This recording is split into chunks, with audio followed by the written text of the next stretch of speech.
Muy buenos días, amados hermanos. Abran sus Biblias, por favor, en el libro de Eclesiastés. Estamos en el capítulo número 7.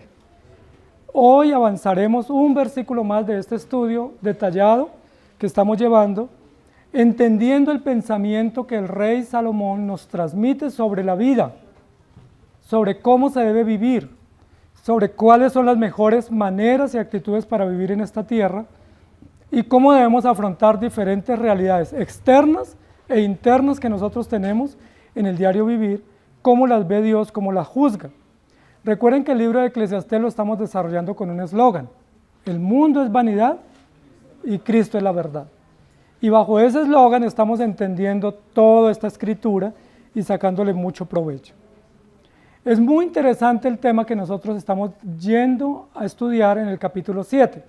Porque el capítulo 7 nos hace una cantidad de comparaciones de cosas que nosotros normalmente aprobamos, pero Dios las desaprueba, y de cosas que normalmente nosotros desaprobamos, pero Dios aprueba. Y ese es básicamente el estilo del capítulo 7. Mejor que, ¿cierto? Mejor que. Hemos avanzado un poco y hoy nos corresponde hablar del versículo número 9. Y el versículo 9 nos va a poner el dedo en la llaga, y todos vamos a sentir que nos están tocando la herida.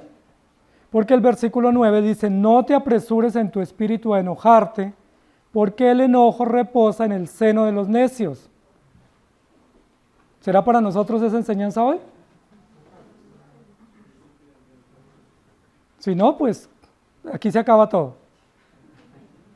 ¿Hay aquí alguno que se enoje con facilidad? ¿Mecha corta? Los de mecha corta que con cualquier cosita, como dicen por ahí, como un fosforito se encienden. Muchos son de mecha corta, ¿cierto? Nosotros decimos mejor los de mecha larga, pero los de mecha larga también explotan. Y cuando explotan a veces es más catastrófico el daño, porque explotan con todo lo que tienen acumulado, con todo lo que han guardado, porque la olla o la vasija, el vaso se llena y explota demasiado. El título de nuestra enseñanza hoy es: ¿tanto te enojas? Pregunta. Y es una pregunta para cada uno de nosotros. No miremos al del lado. Yo sé que el del lado se enoja más rápido que yo, pero no lo miremos hoy, pensemos en nosotros, porque todos sufrimos de ese mal. Todos. Yo también sufro de ese mal.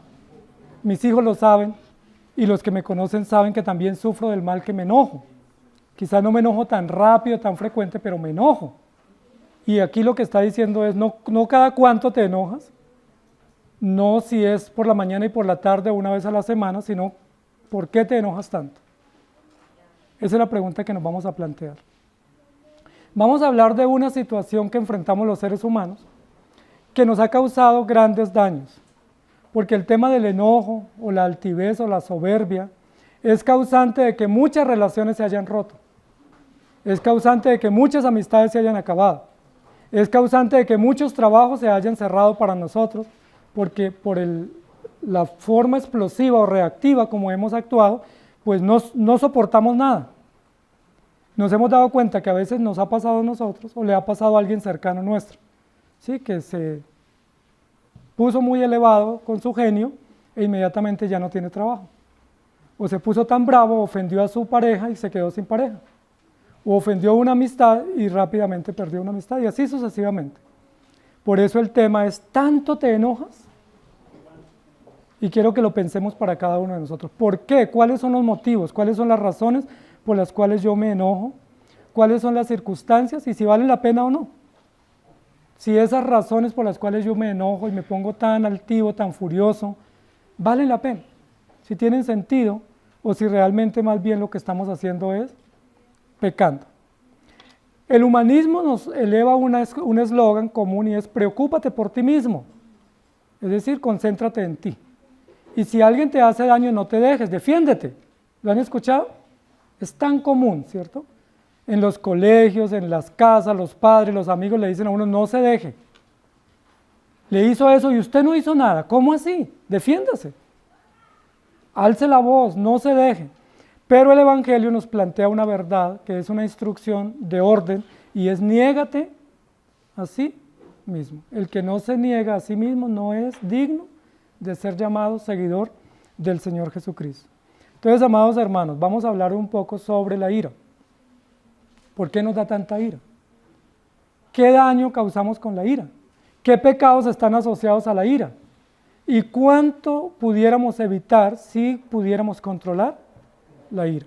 O la altivez, o la soberbia, o la rabia.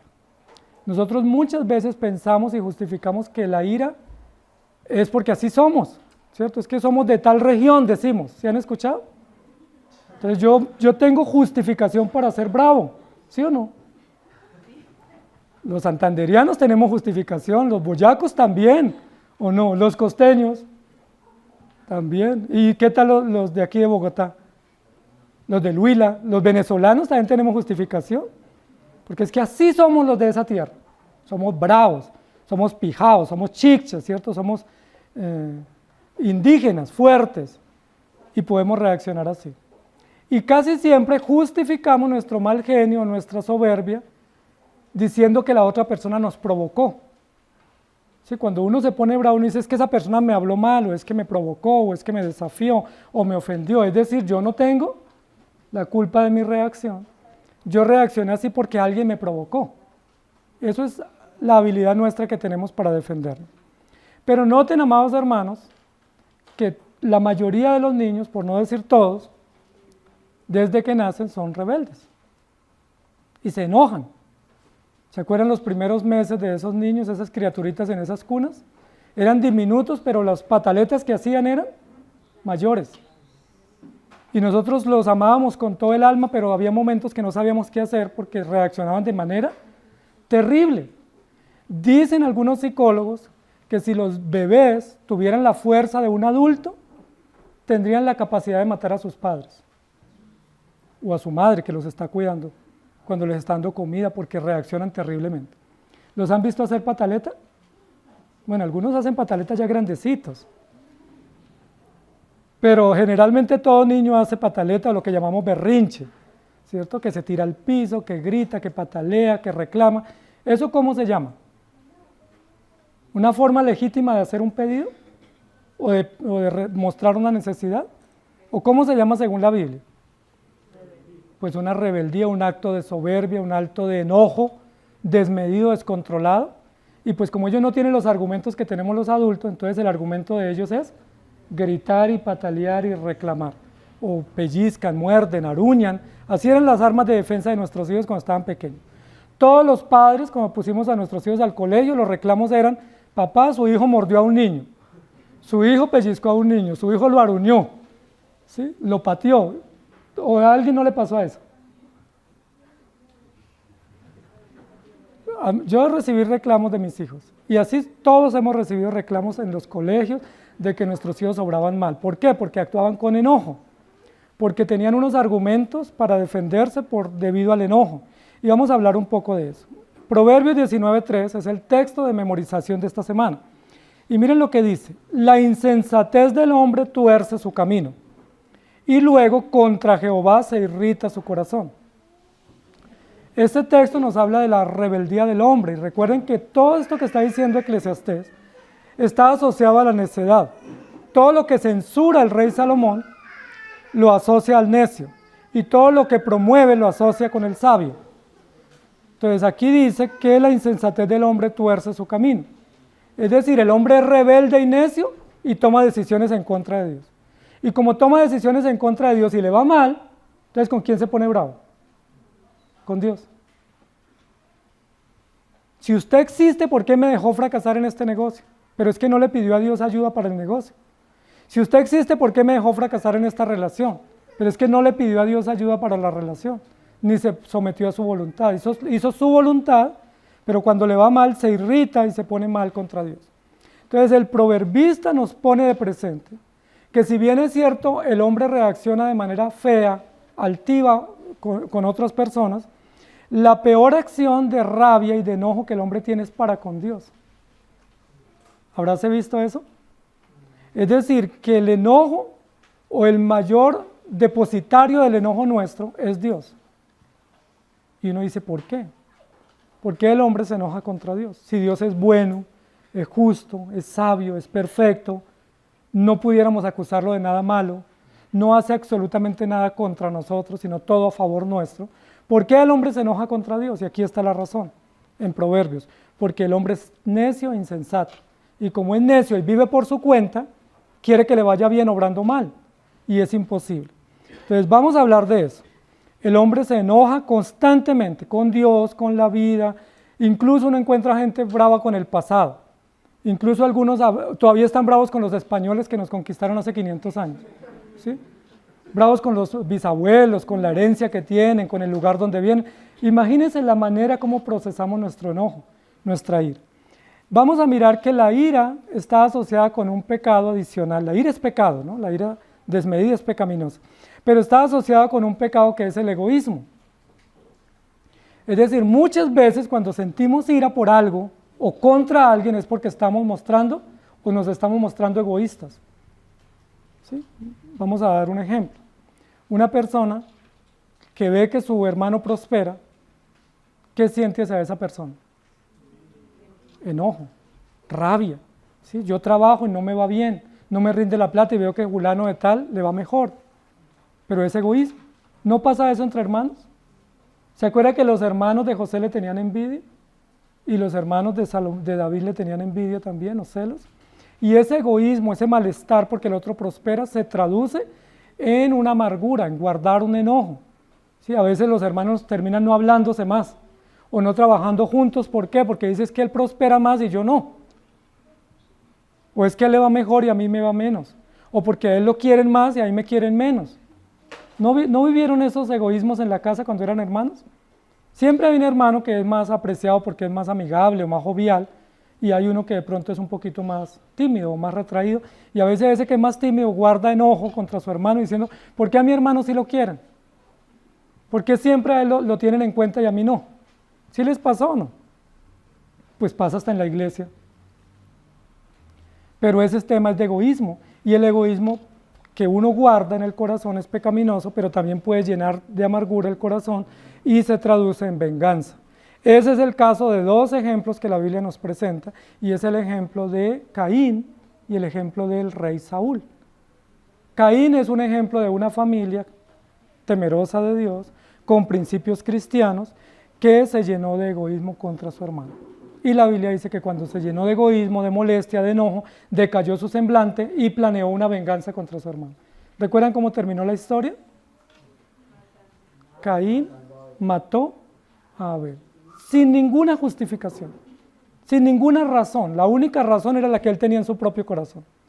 Y por eso el texto nos dice acá, no te apresures en tu espíritu a enojarte. Y me llama mucho la atención, y eso lo tenemos que examinar hoy. ¿Dónde se produce el enojo? ¿Cuál es el fundamento, la raíz, donde germina el enojo? En el corazón. Mire que no es en la provocación que me causó alguien. No es que alguien me molestó y yo enseguida reaccioné.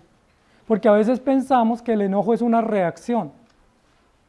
Y resulta que según lo que dice aquí la Biblia, el enojo es una decisión. El enojo es algo que se incuba y se germina en el corazón y yo decido enojarme porque me conviene. De hecho, a muchas personas les conviene enojarse. Por ejemplo, cuando el esposo llega tarde, llega bravo. ¿Sí lo han visto? Las señoras que les toca esos esposos bravos, llega el hombre bravo, ella con la comida esperándolo y él llega bravo y no la saluda. Y dice, ¿por qué no me saluda? ¿Por qué él llegó bravo? Porque eso le sirve a él como un mecanismo de defensa para que no le digan nada. O cuando el hijo no quiere obedecer, se pone bravo. Se pone bravo, como que no me miren, no me digan nada. ¿Por qué? Porque él sabe que si él no se porta así, pues él está sin defensa. Entonces el enojo muchas veces lo usamos como una herramienta de combate, como un escudo para defendernos y protegernos de que alguien nos diga algo. Es muy interesante lo que la Biblia nos va a presentar sobre eso. Entonces el primer caso que tenemos en la Biblia es el caso de Caín. Caín se enojó contra su hermano. Y fue tal el enojo, la molestia, que él lo guardó en su corazón. Y lo supo guardar muy bien. Noten que en el capítulo 4 de Génesis, cuando él invita a su hermano al campo, él no le dice, estoy muy bravo contigo, quiero que me acompañes al campo. Él no le hizo mala cara, no le mostró rabia, no le mostró indiferencia, sino que se mostró amigable. Pero ¿qué había en su corazón? Enojo. ¿Y qué estaba planeando en su mente? Venganza. Entonces le dice a su hermano, acompáñeme al campo, damos una vuelta. pero él tenía premeditado el asesinato contra su hermano para ejecutar venganza contra él. Ese es un ejemplo típico de un hombre rencoroso, de un hombre que no solamente se enoja, sino que guarda rencor, que incuba venganza y que ejecuta venganza con el tiempo, lo cual es terriblemente perjudicial para todos y mucho más para ellos y su familia. Entonces, la Biblia nos va a enseñar sobre eso. Génesis 4:6. Entonces Jehová dijo a Caín: ¿por qué te has ensañado y por qué ha decaído tu semblante? Me llama muchísimo la atención, porque en este caso, que es un caso típico en la Biblia, Adán no se percató de que Caín estaba enojado contra su hermano, su propio hijo, y que lo pensaba matar. ¿Dónde estaba Adán? ¿Le faltó discernimiento? ¿Le faltó sabiduría? ¿Le faltó más cercanía con sus hijos? No sabemos, no lo podemos juzgar. Lo que sí podemos decir es que Caín tenía bien guardado su enojo contra su hermano. Lo supo ocultar bien, lo supo esconder bien, de tal manera que ni Caín ni Adán se dio cuenta. Ahora Eva, que era la mamá, tampoco se dio cuenta. Las mamás son muy hábiles, muy perspicaces para poder identificar qué le pasa a sus hijos. Y Eva tampoco se dio cuenta, porque posiblemente si se hubiera dado cuenta hubiera intervenido. Sin embargo, tampoco se dio cuenta.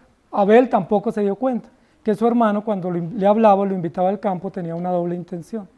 ¿Quién sí se dio cuenta? Dios. Y es Dios el que llama la atención previamente a Caín de su pecado y le dice: ¿por qué te has ensañado?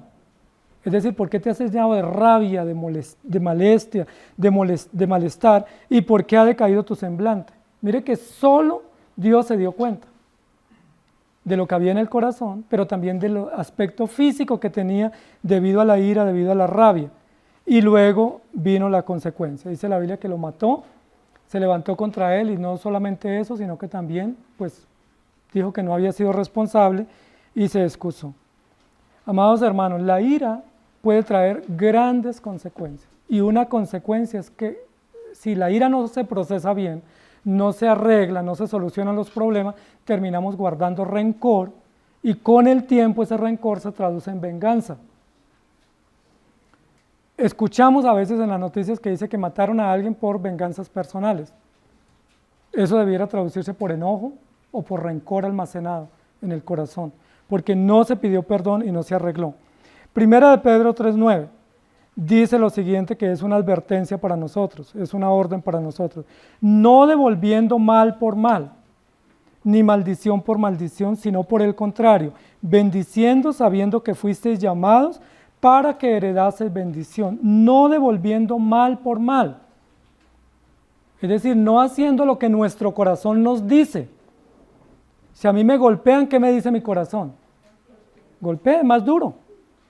¿Sí? Dicen que hay que poner la derecha, pero en la derecha del otro. No devolviendo maldición por maldición, dice la Biblia, sabiendo que fuisteis llamados para ser salvos. Entonces, normalmente nuestro corazón, y eso lo vemos mucho entre las personas, especialmente en los niños, en la casa o cuando se reúnen, si le quita el juguete a la fuerza, ¿qué hace el otro? Corre y se lo quita. Lo empujó, él también lo empuja, ¿cierto? Le dio con el pie, enseguida él también le da con el pie, y así sucesivamente. Así se solucionan los problemas en la casa entre hermanos, a golpes. Pero ¿qué dice la Biblia? No hay que hacer así.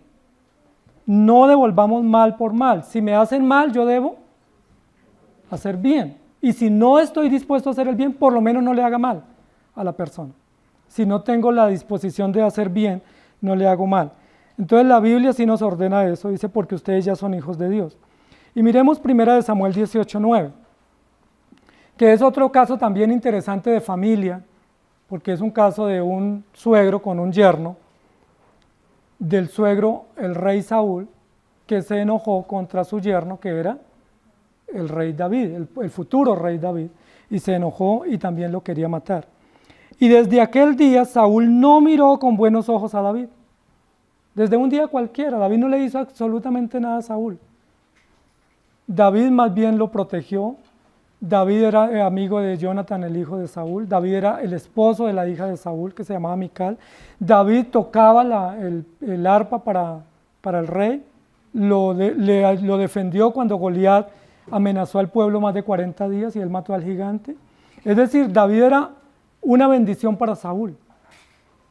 Estar David al lado de Saúl era una bendición para Saúl. Sin embargo, la Biblia dice que Saúl no miró con buenos ojos a David. ¿Eso qué significa? Envidia. Se llenó de malestar, se llenó de rabia, se llenó de enojo contra David y procuró venganza. ¿Y recuerdan cómo lo quiso matar? En 2 oportunidades, dice la Biblia, le lanzó una lanza para clavarlo en la pared. Imagínense qué crueldad del rey contra su propio yerno, en su propio palacio, delante de testigos. ¿Por qué lo hizo? Porque no miró con buenos ojos a David, es decir, se llenó de motivos. ¿Cuántas veces nosotros nos llenamos de motivos contra alguien? Es tan frecuente que uno dice, no, yo con esa persona ya no quiero hablar más, no sé, no me siento cómodo. Pero ese no me siento cómodo, ¿cómo se llama? Me llené de egoísmo contra él, me llené de motivos contra él, me enojé contra él y no quiero solucionar. Eso de que uno dice, tal persona no me cae bien, eso no es correcto, pero nosotros lo solemos decir. Sí, incluso en la familia o en la iglesia, no, es que yo con él no me llevo bien. No, es que yo con esa familia prefiero guardar distancia. ¿Lo han dicho o no? Lo hemos dicho, ¿cierto? Es que yo con ese hermano en la iglesia prefiero así, de lejitos. O sea, ¿qué es lo que yo estoy diciendo? En el fondo, ¿qué es lo que estoy diciendo? Yo tengo una situación con esa persona que no he resuelto, indiferencia, egoísmo, venganza, rencor, malestar, enojo, y por eso no me atrevo a acercarme a esa persona, porque no quiero enfrentarlo. Eso se llama enojo. Y eso fue lo que tuvo Saúl contra David. No miró con buenos ojos. Eso en español castizo es no me cae bien. Esa persona no me cae bien. Pero como no le caía bien Saúl a David, David a Saúl, entonces lo intentó matar. No lo pudo lograr, gracias a Dios, pero si él lo hubiera podido lograr, esa fue su intención de su corazón. ¿Por qué te apresuras a enojarte tanto? Es una pregunta que nos tenemos que responder y que Dios le planteó a Jonás. Porque el enojo no es simplemente un enojo esporádico o pasajero, sino que el enojo es un asunto del corazón. Y como es un asunto del corazón, no se disipa fácil. Incluso hay personas que se acostumbran a estar todo el tiempo enojadas. Hay personas que se acostumbran a estar semanas enojadas, meses enojados y años enojados. Hay personas que todo lo solucionan con enojo, con un grito, con una reacción violenta, con una actitud fuerte. Dice, no, es que yo soy así. No, no soy así. Ese es un problema del corazón que se tiene que enfrentar y se tiene que resolver. ¿Cómo?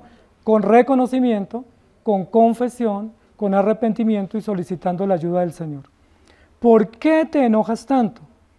Proverbios 19:11 dice, la cordura del hombre detiene su furor y su honra es pasar por alto la ofensa.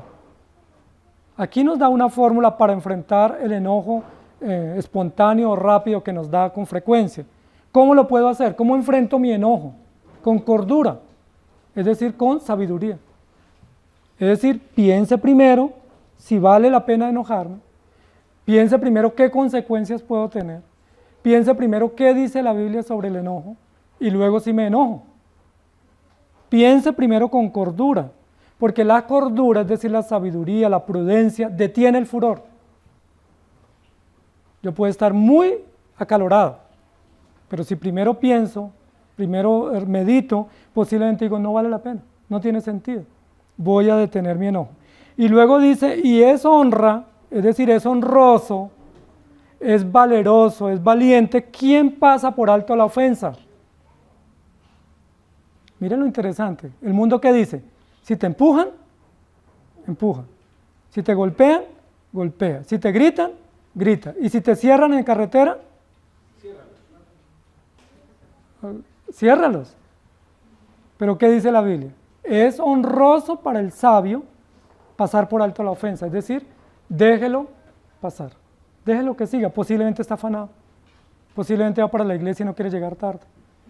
No lo cierre, déjelo, no lo persiga, no lo provoque más, porque para pelear se necesitan dos. Y porque es honra pasar por alto la ofensa. Miren lo interesante y miren lo sabio para que podamos comprender. ¿Por qué nos enojamos? Porque no queremos pasar la ofensa. Porque es que yo no voy a quedarme callado. Es que yo le voy a decir. Es que yo no me guardo nada. ¿Sí lo hemos escuchado decir? La Biblia dice, es mucho más honroso pasar por alto la ofensa. Sí, me ofendiste, pero tranquilo, no te preocupes, ya eso se saldó. Sí, me dolió mucho lo que me dijiste, pero ya eso pasó, no hay problema, seguimos como si nada.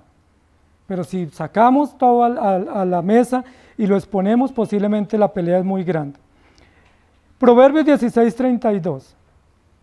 Mejor es el que tarda en airarse que el fuerte, y el que se enseñorea de su espíritu que el que toma una ciudad. Tomen nota de estos textos ustedes que luchan con su mal genio. Yo ya tomé nota. Mejor es el que tarda en airarse que el fuerte. Es decir, es mejor no dejarse provocar, es mejor apaciguarse, tranquilizarse, pedir a Dios sabiduría, porque eso no trae ningún buen fin. A Caín no le trajo buen fin y a su familia, hubo dolor para la familia, hubo una pérdida, hubo un asesinato. Caín quedó como una mención histórica, ¿sí? Con toda frecuencia, incluso los incrédulos mencionan a Caín, ¿sí? Como una mención a un hombre desmedido que se enojó y se vengó de su propia familia y que pues todo salió mal, y Saúl también. Entonces, amados hermanos, ¿tanto se enojan? ¿Por qué se enojan ustedes? ¿Vale la pena? Efesios 4, 26 y 27 dice así: airaos, pero no pequéis. No se ponga el sol sobre vuestro enojo, ni deis lugar al diablo. Mire que aquí nos dice, si tú te enojas, no peques. Y si te enojas, no dejes que el sol se oculte antes de buscar una solución. Es decir, no dejes pasar semanas y meses sin hablar con alguien, especialmente los más cercanos, porque no es correcto, porque no solamente estás obrando mal para con esa persona, sino que estás obrando mal para con Dios y también le estás abriendo una puerta al diablo. ¿Qué puerta le abres?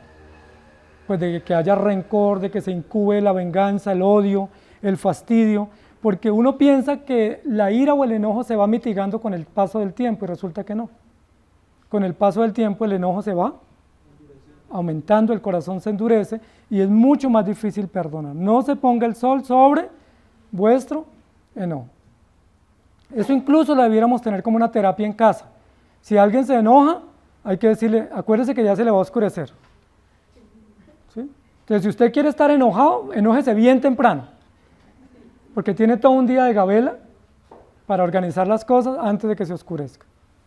Pero realmente no debiéramos estar enojados todo el tiempo. Proverbios 30, 33 dice, ciertamente el que bate la leche sacará mantequilla, y el recio se suena las narices, sacará sangre, y el que provoca ira causará contiendas. Ahí usa dos ejemplos para luego ilustrar el tema de la ira. Uno es el ejemplo de la leche que se comienza a batir y luego se termina volviendo mantequilla. Dice, eso es sentido común, es un proceso natural. El otro es que si usted se lastima, sonándose la nariz fuertemente, termina sangrando. Eso es también una situación natural. Y lo otro natural es que si usted provoca a alguien, lo ofende, lo hurga, lo molesta, lo incomoda, pues la persona se va a molestar. Eso es natural y va a haber un conflicto y debemos evitar eso. Y en Proverbios 29:11 dice así, el que da rienda suelta a toda su ira, el necio da rienda suelta a toda su ira, mas el sabio al fin la sosiega. El sabio también sufre de ira, pero el sabio tiene mucho más cuidado y más tacto para poder manejar, expresar y solucionar el tema de la ira. Pero el necio da rienda suelta. Amados hermanos, ¿no es cierto que muchas veces actuamos como necios en casa? ¿No se han dado cuenta después de una pelea, de un enojo desmedido que uno dice, yo actué como físico necio? O sea, ¿dónde está mi fe? ¿Dónde están mis principios? ¿Dónde están mis virtudes? Que yo di rienda suelta a este enojo y no tenía razón de ser. Y a veces nos enojamos por cosas que no tienen sentido. Tan triviales, tan sin ningún valor. Ahora, no estamos diciendo que por cosas de valor debiéramos enojarnos y que era justificable. Romanos 6:6. Sabiendo esto, que nuestro viejo hombre, ahí está la respuesta. Si yo me enojo desmedidamente, exploto con facilidad, ¿cuál es el problema? ¿Qué es lo que me está diciendo el apóstol Pablo? Que el viejo hombre todavía está ahí. Todavía hay unos grandes rezagos o residuos de esas actitudes del viejo hombre, porque ese viejo hombre ya debiera estar plenamente crucificado con Cristo, para que el cuerpo del pecado sea destruido a fin de que no sirvamos más al pecado. Entonces, si yo me enojo así cada rato y exploto, ¿cuál es la conclusión? Que todavía el viejo hombre me acecha y me persigue y me asedia, y yo estoy dándole el privilegio de que él me moleste cayendo en pecado y no crucificando ese enojo, esa ira en la cruz de Cristo. Es decir, no solamente entregamos a Cristo nuestra culpa condenatoria, sino que hay que entregarle también nuestras luchas pecaminosas. Y una de esas luchas pecaminosas es con el carácter, y uno de esos aspectos del carácter más difíciles de manejar es la ira.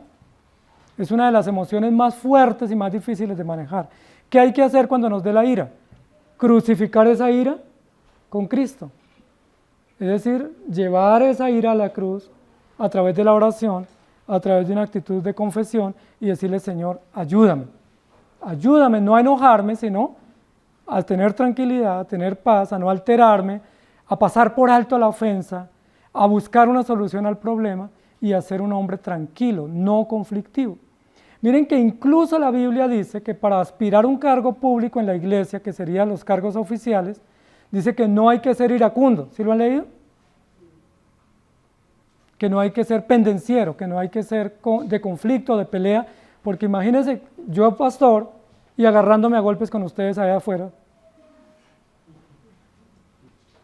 O que vengan ustedes y me encuentren pues el ojo colombino el domingo. Y yo decir que fue un impasse que tuve. Terrible, ¿cierto? O uno de los ancianos que llegue con el ojo colombino el domingo, los diáconos, diciendo: no, es que tuve un problema y no me contuve. ¿Sí? Puede venir con la manito vendada, pero terrible, ¿cierto? ¿Por qué? Por no contenernos en un momento de ira. Porque la ira desencadena en venganza, en rencor. Y cuando uno está irado, pues uno coge lo que encuentre al que esté al lado. ¿O no es así? Uno cuando está irado, uno no piensa en un versículo bíblico. Uno piensa en qué varilla está ahí, en la piedra, un bate, qué me encuentro cerca, o no les ha pasado, o me pasa solo a mí. Eso es lo que nos pasa. Entonces, por eso hay que frenar la ira, hay que decirle: Señor, ayúdame, hay que alejarnos del problema y hay que no armar bochinches, porque si no, terminamos en consecuencias fatales. Muchas personas, yo a veces le digo a mis hijos cuando veo noticias, terrible que hay situaciones donde un hijo comete un crimen contra otro familiar. Uno va a la tumba de la familia y el otro va a la cárcel. ¿Cómo queda la familia? Me dice: qué tragedia para una familia. ¿Qué día salió eso? ¿No? Que un menor de edad mató a otro hermanito menor de edad. Entonces uno para una cárcel, el otro para la tumba y la familia a sufrir. ¿Por qué? Porque no tienen a Cristo, porque no tienen la paz y la tranquilidad y la esperanza, porque no saben mitigar esos conflictos naturales que se presentan y no buscan solución. Entonces, ¿cuál es el primer pecado asociado a la ira? El egoísmo. Y el egoísmo que se guarda, se traduce en rencor y ese rencor se ejecuta en venganza, muerte, asesinato u otras cosas que causan mucho daño. Vamos a ver otro ejemplo. Otro ejemplo de otra persona que se enojaba con facilidad. Otro rey, parece que los reyes sufren de enojo desmedido. Nabucodonosor. ¿Se acuerdan? ¿Se acuerdan que Nabucodonosor fue castigado por Dios por ser demasiado altivo? Era tan altivo que Dios lo convirtió en una bestia por un periodo. O sea, siendo hombre, siendo rey, lo mandó a vivir como las bestias, totalmente en el campo para que se mitigara su soberbia y su orgullo. Pero antes de ese caso, Nabucodonosor nos muestra la Biblia un caso terrible de orgullo. Entonces, otro pecado asociado al enojo es el orgullo. Entonces, si yo me enojo muy fácilmente, posiblemente no es que sufra de enojo, sino que sufro de egoísmo. ¿Me hago entender? Si yo me enojo muy fácilmente, posiblemente no es que tenga mal genio, sino que sufro de orgullo. Es decir, eso es lo que hay en la base de mi corazón, orgullo. De eso sufría Nabucodonosor. Imagínense lo que hizo Nabucodonosor cuando tuvo un sueño, ¿recuerdan? Tuvo un sueño y buscó a todos los adivinos y los sabios del imperio, que era un imperio grande, el imperio babilónico, para que le adivinaran su sueño. y ninguno se lo pudo adivinar. ¿Recuerdan qué dijo el rey? Bueno, váyanse, ustedes no sirvieron, tráiganme otros que me puedan adivinar. Inmediatamente dijo, ejecutar a todos los sabios del palacio y del imperio porque no me supieron adivinar el sueño. ¿Cómo se llama eso? O sea, ¿qué culpa tenían ellos si no podían interpretar el sueño? O sea, ¿qué culpa? Es como que yo le dé una adivinanza y si usted no me la adivina, entonces lo mato. Nabucodonosor era un hombre demasiado altivo, soberbio y orgulloso, pero de un orgullo desmedido, que para imponer su autoridad en el imperio no solamente hizo eso, sino que acabó con toda la gente. Se enojó demasiado que no pudo soportar la humillación, según él, de que esos sabios no pudieran responderle sus sueños. Y recuerde que en algunas oportunidades fue el faraón, ¿no?, el que le dijo a José, yo tuve un sueño, pero se me olvidó. Imagínense, no solo tenía que el adivino recordarle el sueño y además hacerle la interpretación. Cosa bastante imposible, improbable. Pero Nabucodonosor hizo eso. Entonces, amados hermanos, el orgullo puede traer grandes consecuencias en la familia o en la vida o en el trabajo nuestro. Y una de las cosas que puede traer el orgullo es causar muerte a otro. Así lo hizo Nabucodonosor, así lo hizo Faraón, así lo hizo Herodes. Herodes, cuando los magos, los sabios del oriente no volvieron a darle la información, dice la Biblia que se sintió muy humillado, muy deshonrado en su honor y ordenó la muerte de todos los niños menores de 2 años. ¿Cómo se llama eso? Orgullo, enojo desmedido, descontrolado, pero con mucho orgullo, con mucha maldad. Daniel 2, 12 y 13. Por esto el rey, con ira, pueden subrayar eso, con ira y con gran enojo, mandó que matasen a todos los sabios de Babilonia. Y se publicó el edicto de que los sabios fueran llevados a la muerte y buscaron a Daniel y a sus compañeros para matarlos. Tenaz. Casi cae en ese grupo Daniel, si no es porque Daniel tiene la capacidad dada por Dios para interpretarle el sueño, hubiera muerto de manera muy injusta él y sus compañeros. ¿Por qué lo hizo? Porque se llenó de ira y gran enojo por su excesivo orgullo y soberbia que no podía soportar que ellos no le respondieran su interrogante. Vamos a Gálatas 5, 19 al 21. Y manifiestas son las obras de la carne que son, noten bien, las obras de la carne, es decir, los pecados que nosotros naturalmente tenemos en el corazón y que nos dominan. ¿Cuáles son? Adulterio, fornicación, inmundicia, lascivia, idolatría, hechicerías, enemistades, pleitos, celos, iras, contiendas, disensiones, herejías, envidias, homicidios, borracheras, orgías y cosas semejantes a estas, acerca de las cuales os amonesto, como ya os lo he dicho antes, que los que practican tales cosas no heredarán el reino de Dios. Miren lo interesante, nosotros nos escandalizamos por pecados, por ejemplo, como el adulterio, el asesinato, el secuestro, el homosexualismo, pero la pregunta es, ¿nos escandalizamos igual por la ira? ¿Cierto que no? Simplemente decimos, no, estaba bravo, debe ser que alguien le hizo algo. Pero no nos escandalizamos ni no enfrentamos ese pecado con la misma fuerza como enfrentamos otros pecados. Pareciera ser que el pecado de la ira o del enojo, más bien lo consentimos y más bien nos es útil. Más bien nos sirve como herramienta de trabajo a veces incluso en la casa. Porque a veces la mamá dice, es que si yo no me pongo bravo, mis hijos no me obedecen. Es que si no los grito, no hacen lo que yo hago. O el jefe dice, es que si yo no les trato duro, no hacen o no ponen en cuenta las cosas. Incluso a veces en las iglesias usan ese método, que los pastores son duros y fuertes porque tienen como ese método y dicen, uy, no, es que ahí sí se habla con autoridad. Es decir, asocian autoridad con gritar o con tratar mal o con ofender, pensando que con eso se mitiga el pecado de la gente. Y no es así. O sea, usted puede gritar y no hace ningún efecto en el corazón de las personas, al menos que Cristo obre en sus corazones. Efesios 4:31. Quítense de vosotros toda amargura, enojo, ira, gritería, maledicencia y toda malicia. Orden del apóstol Pablo, ¿para quiénes? ¿Solo para los ancianos y los diáconos o para quiénes? Para todos los creyentes. Quítense de ustedes, es decir, abandonen, desechen, alejen de su vida, mire los siguientes pecados: amargura, enojo, ira, gritería y maledicencia. Vivan tranquilos, vivan en paz. No se causen daño ni le causen daño a otros albergando amarguras o rencores sin sentido. ¿Por qué yo voy a estar bravo con mi papá? No, que porque mi papá no me dio algo, o con mi mamá, no, con nadie debiéramos tener reclamos, porque nosotros vivimos y dependemos de Dios. Y porque sabemos que lo que nos pasó, bueno o malo, también estaba en el plan de Dios y hace parte de la providencia. ¿Para qué guardar rencores? ¿Para qué vivir con enojos? ¿Para qué vivir con odios, con celos, con egoísmo? ¿Tiene sentido eso? Lo que nos dice el apóstol Pablo es: quítense todo eso de vosotros.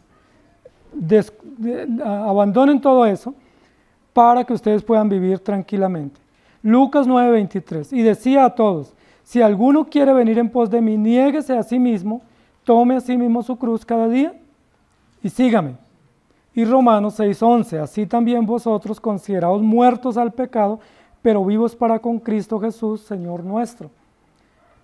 Lo que nos da a entender este texto es que en el tema de la ira, si nosotros no la enfrentamos, nosotros no estamos vivos para con Dios, sino muertos en pecado. Como es un pecado común, es una emoción común, y es más bien aceptado en la sociedad que alguien hable duro y que alguien confronte. ¿Sí? Si alguien sube un video viral a las redes sobre una confrontación o una pelea, pues eso elogian. La gente le dijo las cosas de frente, es fuerte, es directo, no se queda con nada. Pero la Biblia dice más bien, si hacemos eso, estamos muertos en pecado. ¿Por qué te enojas tanto? Ahora, no vayan a terminar enojados hoy conmigo. El tercer ejemplo que quiero que miremos hoy es el ejemplo de un profeta, que pudiéramos decir era un pastor, era un predicador. El profeta, Jonás, el clásico profeta, uno de los profetas más conocidos de la Biblia, pero una de las razones por las cuales lo conocemos es por su rebeldía. Era profeta, tenía la orden oficial de ser profeta, predicando en varios lugares, y tuvo un gran problema por el pecado, y fue su rebeldía también, su enojo. Pero Jonás fue uno de los hombres expertos en ocultar su enojo. Jonás era como un típico cristiano reformado, ¿sí? Que estaba bravo pero por dentro, por fuera ¿cómo estaba? Recitaba el catecismo y recitaba las confesiones y la doctrina, ¿sí? Era experto en estar furioso por dentro, que se moría de la ira, pero daba la apariencia de que estaba bien. ¿Les pasa a alguno de ustedes? ¿Y cómo está, hermano? No, bien. Pero bien bravo, ¿sí? Bien enojado, bien furioso, solo que lo disimulo. Pero el disimulo no quita el pecado, no quita la maldad. Por eso dice el texto: no te apresures en tu espíritu a enojarte, porque el enojo reposa en el seno de los necios. Es decir, el enojo es la característica principal del necio, del impío, del insensato o del malo. Y en el justo o en el sabio la característica es la tranquilidad, la prudencia o la apacibilidad. El ejemplo de Jonás es muy clásico. Jonás se enojó porque tenía mucha maldad en su corazón y estaba muy enojado dentro de sí mismo con Dios. El enojo de Jonás especialmente es para con Dios, y ese enojo no se ve. Cuando usted está enojado con Dios, yo no lo veo. Yo veo cuando está enojado conmigo. Pero muchos de nosotros podemos estar enojados con Dios. Sí, porque yo quería una mejor familia, porque quería unos hijos más educados, porque quería tener hijos y no tuve, porque perdí hijos, porque perdí mis padres, porque perdí el trabajo, por tantas razones. Puede uno estar enojado con Dios y guarda ese enojo y lo atesora, y termina uno como termina Jonás, haciendo reclamos, haciendo exigencias y molestándose por cualquier cosa. Jonás se enojó por una cosa típica que nosotros nos enojamos, y es porque nos sentimos despreciados. Entonces alguien no me llamó en mi cumpleaños, entonces eso me produce enojo. ¿Sí? Pasó Navidad y alguien no me tuvo en cuenta, me enojo. A alguien sí invitaron y a mí no, entonces me enojo. Entonces sentirse despreciado, sentirse relegado, sentirse que no lo tienen en cuenta, puede ser muchas veces una base o una razón que usamos para enojarnos. La pregunta es, ¿vale la pena eso? Si vamos nosotros a Jonás, en el capítulo 4, dice la Biblia que Dios confrontó terriblemente a Jonás. Y yo traje el capítulo aquí para que lo leamos. Jonás capítulo 4. Dice, pero Jonás, ¿sí? Jonás era un excelente predicador, elocuente, vehemente, entusiasta, decidido, comprometido con su labor profética. Pero, ¿cuál es el talón de Aquiles de Jonás? Su carácter, su mal genio, su enojo descontrolado. Pero Jonás se apesadumbró en extremo, parecido a lo que le pasó a Caín, decayó su semblante, ¿cierto? Se apesadumbró, es decir, se frustró, se incomodó, se acongojó en extremo y se enojó. Y mire lo que hizo Jonás cuando estaba enojado, era tan buen creyente que se puso a orar enojado. Era tan excelente profeta que dijo, como estoy enojado voy a orar. ¿Sí? Pero mire lo que dijo. Y oró a Jehová y dijo, ahora, oh Jehová, ¿no es esto lo que yo decía estando aún en mi tierra? Por eso me apresuré a huir a Tarsis, porque yo sabía que tú eres Dios clemente y piadoso, tardo en enojarte y de grande misericordia y que te arrepientes del mal. Ahora pues, oh Jehová, te ruego que me quites la vida, porque mejor me es la muerte que la vida. ¿Qué está haciendo Jonás? Jonás está orando. Jonás está en el templo, en la capilla, imaginémonoslo, el domingo orando y diciendo, Señor, estoy muy bravo contigo. ¿Sí? Estoy muy molesto con lo que tú permites que me pase. ¿Por qué no me quitas la vida mejor? Porque no soporto ver que tú eres tan bueno, pero con ellos y no para conmigo, según el juicio que hacía Jonás. ¿Cómo les parece la oración de Jonás? ¿No será que a veces la hacemos? Somos tan buenos para la oración que nos vamos a orar enojados con Dios, a hacerle reclamos, a cuestionar a Dios, a decirle a Dios que Dios se equivocó, a darle órdenes a Dios de qué debe hacer con nosotros. Eso lo hizo Jonás.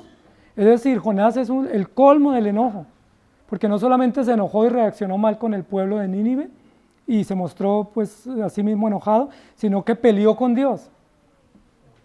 Y el capítulo continúa diciendo, miren la intervención de Dios con una pregunta. ¿Haces tú bien en enojarte tanto?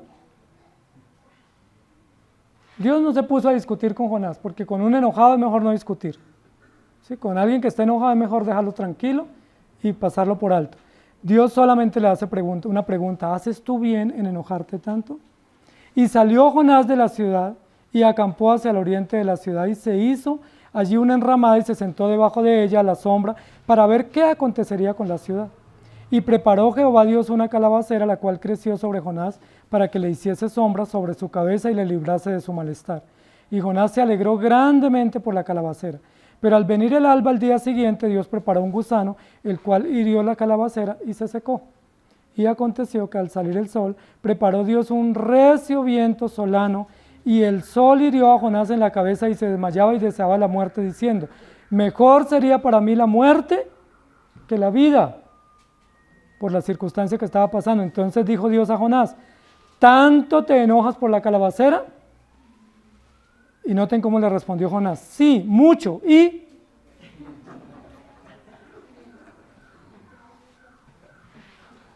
¿No nos responden así a veces las personas? ¿O nosotros a ellos? Ese es el típico Jonás, pero Jonás está orando. Jonás es un hombre de oración, es un lector de la Biblia, es un conocedor de la ley de Moisés, es un predicador público, pero sufría de enojo desmedido, descontrolado, y peleaba hasta con la sombra. Y como no tuvo la sombra porque se secó la calabacera, entonces peleó con Dios. Amados hermanos, esa es una realidad que nosotros enfrentamos. Y aunque viendo la historia de Jonás, pues nos sorprendemos, pues muchas veces nosotros sobrepasamos a Jonás. En las reacciones, en las maneras tan descontroladas, en las formas tan desobligantes como tratamos a otros, simplemente porque nos enojamos. Jonás, ¿tanto te enojas por una simple planta, una enredadera, que tú no hiciste nada por ella y se secó? Pero miren que a veces nos enojamos porque el limpión no aparece en el lugar, porque la toalla no aparece en el sitio, porque no encuentro la escoba, porque el jabón no está, porque movieron un papel. Y nos enojamos de manera desmedida, o por una planta del jardín que se pisó o se secó. O sea, está bien ser exigentes, está bien ser disciplinados, está bien ser cuidadosos, pero ¿vale la pena enojarnos por esas trivialidades? Jonás se enojó por una enredadera, por un bejuco que había nacido donde él se estaba protegiendo un poco del sol. Y cuando Dios le pregunta, ¿mucho te enojas? Él dice, sí, mucho, hasta la muerte. ¿Y problema?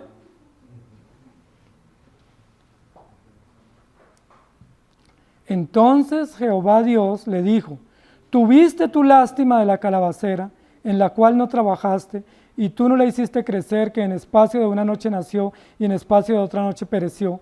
Y no tendré yo piedad de Nínive, aquella gran ciudad, donde hay más de 120,000 personas que no saben discernir entre su mano derecha y su mano izquierda, y muchos animales. Y noten cómo termina este libro. Es el único libro en la Biblia, de los 66 libros de la Escritura, que termina con una pregunta. Es decir, tenemos que responder esa pregunta. O sea, es deber nuestro como oyentes hoy, lectores, responder esa pregunta. ¿Por qué nos enojamos? ¿Vale la pena? Dios todo lo que estaba haciendo no era en función de Jonás, sino en función de salvar un pueblo. Y Jonás estaba pensando en si le daba sol o no, si tenía bloqueador o no, si se iba a quemar o no la cabeza. Es una pregunta que tenemos que responder. ¿Por qué nos enojamos tanto? Vamos a leer otros textos. Proverbios 10:23. Mejor es pobre que hace integridad. El hacer maldad es como una diversión al insensato, más la sabiduría recrea al hombre de entendimiento. El hacer maldad es una diversión al necio. En Proverbios 19:1, mejor es el pobre que camina en integridad que el de perversos labios y fatuo. Proverbios 26:6, como el que se corta los pies y bebe su daño, así es el que envía recado por mano de un necio. Y Job 35:10 y 11, y ninguno dice, ¿dónde está Dios mi hacedor que da cánticos en la noche, que nos enseña más en las bestias de la tierra y nos hace sabios más que las aves del cielo?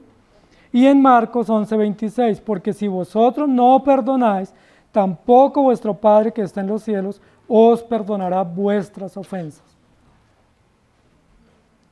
Santiago 1:19 al 20, por esto, mis amados hermanos, todo hombre sea pronto para oír, tardo para hablar y tardo para airarse, porque la ira del hombre no obra la justicia de Dios. Miren, este dato es muy importante.